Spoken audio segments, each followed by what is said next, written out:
40-এ পৌঁছেছেন কি deer ladies? আমার প্রশ্নটা মূলত আপনাদের প্রতি। যারা 40 বা তার কাছাকাছি বয়সে আছেন, আজকের সেশন তাদের জন্য গুরুত্বপূর্ণ। যদিও হেলথ ইস্যুর অনেকগুলো বিষয় আসে, কিন্তু আমি আজ স্পেসিফিক্যালি একটা বিষয় আলোকপাত করতে চাই, তা হলো অস্টিওপোরোসিস বা হাড় ক্ষয়। বয়স ছাড়াও আরও একটা ল্যান্ডমার্ক যদি নিয়ে আসি, তা হলো নারীর মেনোপজ শুরুর অর্থাৎ মেনস্ট্রুয়েশন বা পিরিয়ড বন্ধ হয়ে যাওয়ার সময় থেকে অন্যান্য সমস্যা শুরুর সাথে সাথে হাড় ক্ষয় দ্রুত হতে থাকে। তো আপনি কি প্রয়োজনীয় ব্যবস্থা তখন শুরু করতে চান? মেনোপজ শুরু হয়ে যাওয়া মানে কিন্তু অলরেডি একটা ড্যামেজিং প্রসেসের মধ্যে আপনি ঢুকে গেছেন। আর যুদ্ধর প্রস্তুতি পর্ব কিন্তু শুরু করতে হয় যুদ্ধ শুরুর অনেক আগে থেকে। যুদ্ধ শুরু হলে আর প্রস্তুতি চলে না, তখন কেবল যুদ্ধটাই করতে হয়। আগে থেকে প্রস্তুতি থাকে না বলেই আমাদের নারীরা এই হাড় ক্ষয়ের যুদ্ধে হেরে যেতে থাকে। এই হেরে যাওয়ার প্রকাশ হয় বিভিন্নভাবে, যেমন শরীরের বিভিন্ন স্থানে ব্যথা থাকে, যেগুলো আপনি বাতের ব্যথা বা অন্য কোনো কিছু দিয়ে এক্সপ্লেইন করতে পারেন না। সারা জীবন ধরে আমাদের শরীরে দুটো প্রক্রিয়া পাশাপাশি চলে, হাড় তৈরি এবং হাড়ের ক্ষয় বা ভাঙন।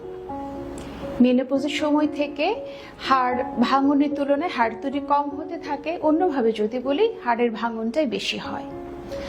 পিরিয়ড বন্ধ হয়ে গেলে ইস্ট্রোজেন নামক হরমোন নারীর শরীরে অনেক কমে যায়, যার ফলে যে পরিমাণ ক্যালসিয়াম এবং ভিটামিন ডি আপনারা খাচ্ছেন তা হাড়ে বসাবার জন্য হাড় বান্ধব এই হরমোন ইস্ট্রোজেনের ঘাটতির কারণে হাড়ে ওগুলো তেমন বসে না, তাই হাড় তৈরি কম হতে থাকে।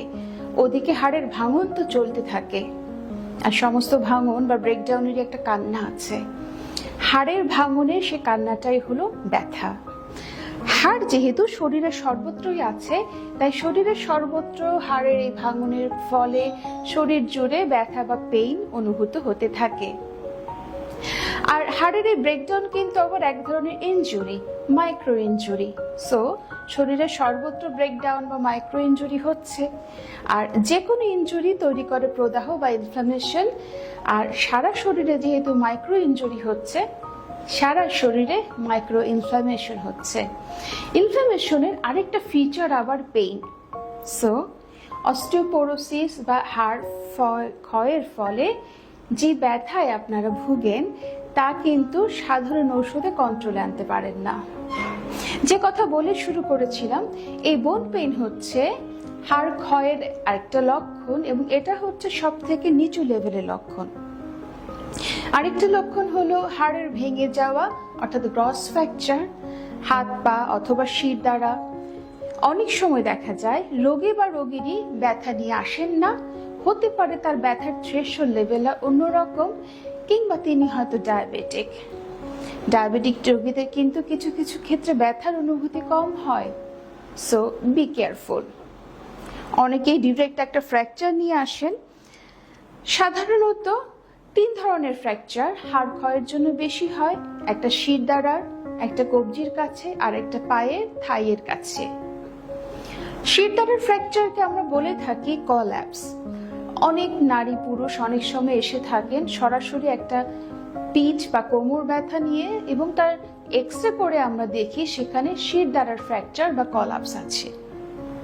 আর এইসব ফ্র্যাকচারের জন্য যে বড়সড় অ্যাক্সিডেন্ট ঘটতে হয় তা নয়, বরং মাইনর ইনজুরি বা দৈনিক জীবনে চলতে গিয়ে ধরুন পা পিছলে পড়া কিংবা হ্যাঁচকা টানের ফলেও হতে পারে।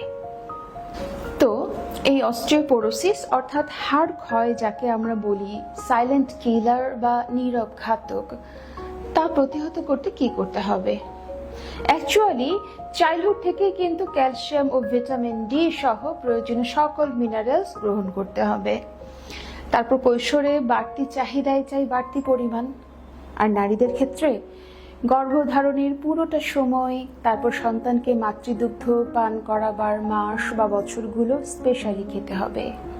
সেটা যদি নাও করানো হয়, তবু সন্তান প্রসবের পর থেকে, আমি আবারও বলছি, যদি সন্তানকে স্তন্যপান নাও করানো হয়, তবু সন্তান প্রসবের পর থেকে একটানা 2 বছর ক্যালসিয়াম ভিটামিন ডি একটু স্পেশাল ডোজে অবশ্যই খাবেন।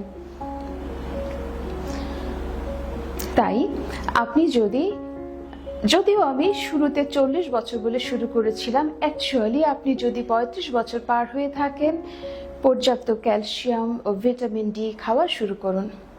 মেনোপজে প্রবেশের পূর্বে প্রয়োজনীয় ওষুধগুলো শরীরে ডিপোজিট করুন। হাড়ে একটা স্মার্ট ডেনসিটি নিয়ে মেনোপজকে ফেস করুন। কেননা শুরুতে বলেছিলাম, মেনোপজের সময় থেকে নারীদের শরীরের বন্ধু হরমোন ইস্ট্রোজেন অনেক কমে যায় বলে আগের মতো ক্যালসিয়াম এবং অন্যান্য উপাদান হাড়ে আগের মতো ডিপোজিটেড হতে পারে না। তবে হ্যাঁ, কিছু ওষুধ আছে যাদের দিয়ে আমরা এই কাজটি কিছুটা করাতে পারি। সেগুলোর মধ্যে পড়ে বিসফসফোনেট জাতীয় ওষুধপত্র, আছে কিছু হরমোন যার প্রেসক্রিপশন করাকে আমরা বলে থাকি হরমোন রিপ্লেসমেন্ট থেরাপি। অবশ্যই উপায় আছে এবং সেগুলো গ্রহণ করা উচিত। এতে করে হাড় ক্ষয় কমানোর পাশাপাশি কার্ডিয়াক বা হৃদরোগের প্রোটেকশন, অর্থাৎ আপনার হার্টের কেয়ার, অন্যান্য কিছু বিষয় যেমন দাম্পত্য জীবনকেও আরো কিছু ভালো রাখা যায় এবং মেনোপজের পরেও আরো কয়েকটা বছর কিন্তু ভালো থাকা যায়। তাই আসুন সে ব্যবস্থাগুলো গ্রহণ করি।